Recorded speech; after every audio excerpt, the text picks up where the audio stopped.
21 days of Halloween.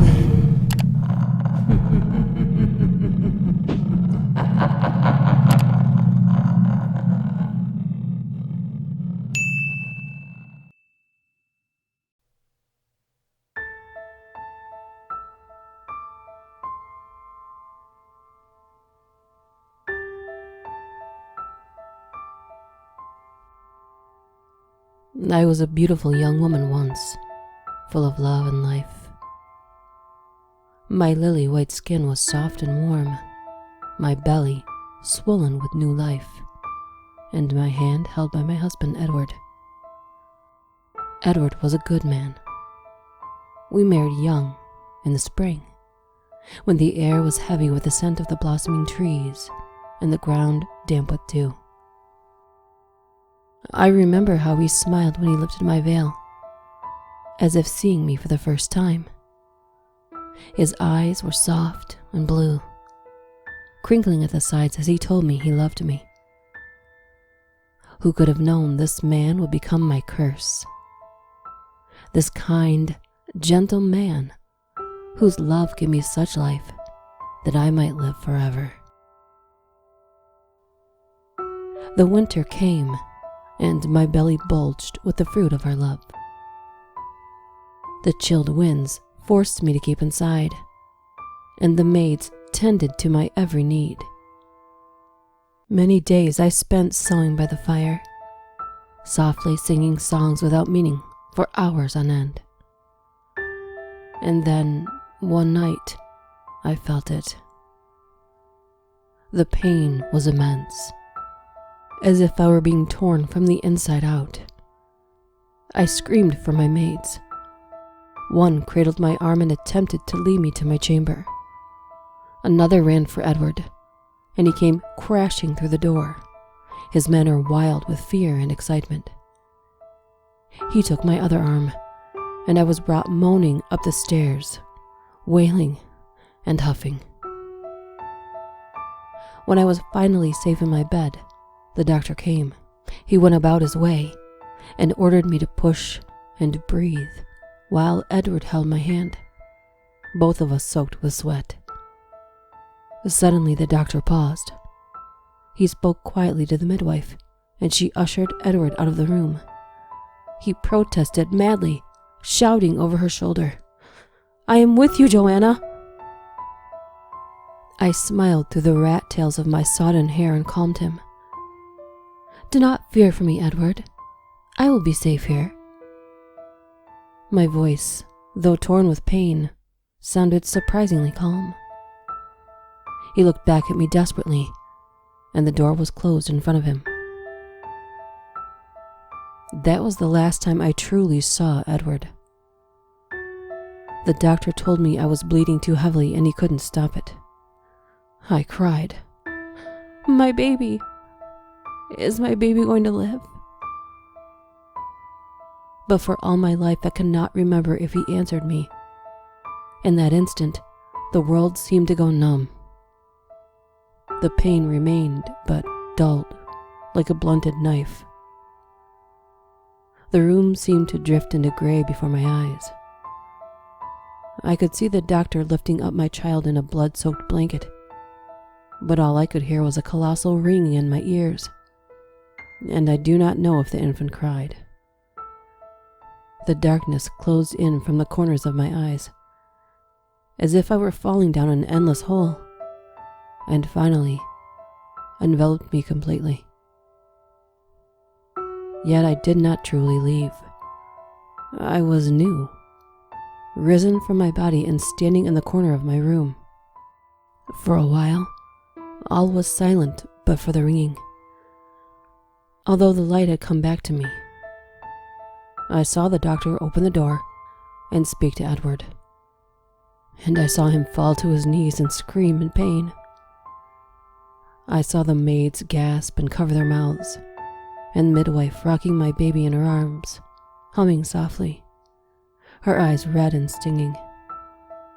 And I saw my body, stretched out on that bloody bed, my eyes still open and looking straight at me. I tried to touch my hand, but my fingers passed straight through. We looked at each other for a while, as if I hoped my body would blink and sit up. Yet I lay there stoic, stubbornly deceased, and I felt as though I grew thinner, as if I was completely drained of everything. Then, all sound gushed back and awoke me from my stupor. Edward's howling sobs, the weeping of the maids, and the screams of my baby. I went to the midwife, although she did not see me. In her plump arms, he seemed so small. He too was covered in blood, but he was so alive. His cries were the most beautiful thing I had ever heard, and amidst all the loss in my home, new life graced us. For a while, Edward did not look at our child. He allowed the maids to change my bedsheets, then placed me amongst new ones, as if I were asleep. He laid beside me and embraced me all night, his tears soaking my cold, dead skin. It was as if he was trying to warm me, to bring me back to life. How I wanted to embrace him back, to tell him I was still with him, but there seemed no way. So I laid on the other side of my corpse, resting upon myself and watching my darling Edward sleep, wishing with all my heart to come back to him. But I could only watch. Eventually, the undertakers came to collect my body. Edward did not fight them, but sat and watched them with eyes sunk and dead with grief. He and I stood together at the window as we watched the cart take me away, and I held his hand. Although my ghostly fingers could hold no earthly thing, he seemed to feel me, and he looked at his hand for a long time, then up at my face, or where my face would have been. He tightened his grip on thin air, yet I felt we were together, across the worlds of life and death, and I could almost feel the warmth of his hand on mine. He spoke nothing of this, of course, but that night, he went to the baby's room, where the nurse sat and knitted beside him.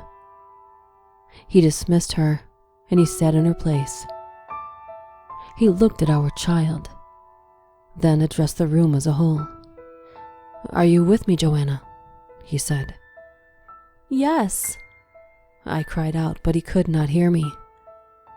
He waited for an answer, and, desperate, I tapped the mobile above the bed with the tips of my fingers. It rocked to and fro. Edward saw it and knew it was me.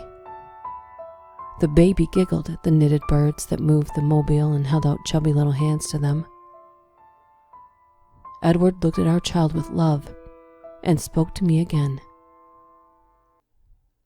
"As long as you are with me, my darling, I am a blessed man. But heaven knows I miss you even though you are here." He stroked the baby's head. "He is all I have left of you now, my baby boy. He is the evidence of our union, and I haven't even named him yet." He let tears run down his face as the boy gripped his finger in his tiny palm. "Jonathan," he whispered, "in memory of my Joanna." I smiled and stood beside him as he cradled our son, like some twisted family portrait. I placed my hand on his shoulder and we sang to him together. A folk song my mother had sung to me when I was a child, and Edward's mother to him. Edward slept in the chair that night, with Jonathan softly sleeping in his arms. In my new spectral form, I could not sleep, but was content to watch my family and stay with them. 3 years passed, and Jonathan grew into a beautiful young boy, with Edward's bright blue eyes and my soft brown hair. The maids adored him, and Edward doted on him. We would sit together on the floor and play, and Jonathan seemed to feel my presence with him, just as Edward did. Sometimes a maid would happen upon Edward speaking to me and back away to gossip, but they did not bother us. We were the perfect family. That winter, after his 3rd birthday, Jonathan became terribly ill. His fever ran high, and beads of sweat ran off of his little head. Edward cried for him. The coughing was the worst part. I could not hold my baby in my arms and tell him it would be all right, but only stand and watch as he coughed up blood and mucus. His plump little body became emaciated, and his face sallow with sickness. The doctor told Edward it was too late to save him, and all they could do was make his passing comfortable. He wept all night, holding my sweet baby's hand, and when he cried, he called him Joanna. I wondered if my baby would join me in the next life, and that I might finally be able to touch him. I had seen other spirits in this realm, the ghost of the gardener's boy that was crushed by a falling tree, and the specter of an old man who had lived here before us and passed in his sleep, but not many. I had spoken to them once or twice, but one by one they left me. The old man was first. He moved on not a month after I had come to this world, and the gardener's boy left when his father died, after a terrible force caused his heart to stop. I was alone on this side of reality. I suppose it was selfish to wish this upon Edward, but it was such a lonely existence. I never wished for Jonathan's death, but it came sure enough. He'd been sick for so long, it was almost a relief when he finally passed. I could see it in Edward's eyes, behind the pain of his loss. He held my baby's hand so tight it was almost impossible for the doctor to move him away. Then he locked himself in our chamber, weeping uncontrollably. I wept too. I had lost my only son. Never again would I see him laughing with Edward or squirming on the maid's lap. And still he did not come to me in the next life. I waited for days, but he never appeared. I felt the pain of loss in full force. He was truly gone, snatched away from me forever. I screamed and howled, and the sorrow turned to fury, giving me the strength to fling vases from their places, smash mirrors, and throw open doors in my mad search for my son. The maids were driven almost insane with fear and called for a priest to exorcise the house, but Edward would not allow him to take me away. We looked together, I in the spirit world, and he in his dreams, and still there was no sign of Jonathan. Edward barely left his room, but sat in his bed and spoke to me, even when I was not in there with him. I suppose it brought him comfort not to be alone, but I was alone, and I was afraid of being so forever. Many doctors came to see him, friends and even religious men, in the hopes of bringing him back to health. They told him, "It does not do to dwell on dreams. We must all move on." But my Edward refused. He expressed his fear to them, telling them I had stayed behind, but Jonathan had not returned to him. He asked if Jonathan was lost and afraid, or if it was I that was left behind. They only shook their heads at him. "Joanna isn't here," they would say, as I held his hand. As my misery grew, I grew stronger with it. Rumor quickly spread around the town of hauntings in my home. The servants told their friends of things moving out of place, of doors opening and slamming shut of their own accord, candles blowing out without wind, and my disembodied cries echoing throughout the house. One maid, a simple creature called Marianne, was dusting the mantelpiece one warm June night and happened to glance into the mirror. Behind her, she saw my ghostly image, darkened with fury and loss. But when she turned, she could not see me. She quit that night. The cook was soon to follow, after I forced all the knives to hurl themselves at the wall near where he stood. I never intended to harm them, only to drive them away, so we could be alone, my husband and I. The rumors they spread were toxic to him, and I knew that I must protect him. I had no idea I was sealing my own fate. A whole year passed, and every servant in the area refused to work for my husband in his haunted house. Jonathan still had not come home to me, so Edward and I would sit by the fire and wait, silently. With the meddlesome servants gone, I had no need to act out of fury, only to love my husband.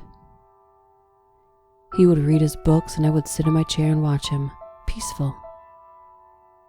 When we were together, I felt safe once again, but when he slept, I felt fear and loneliness rush back to me like vomit rising in my throat, and once more I would tear the house apart and cry for Jonathan.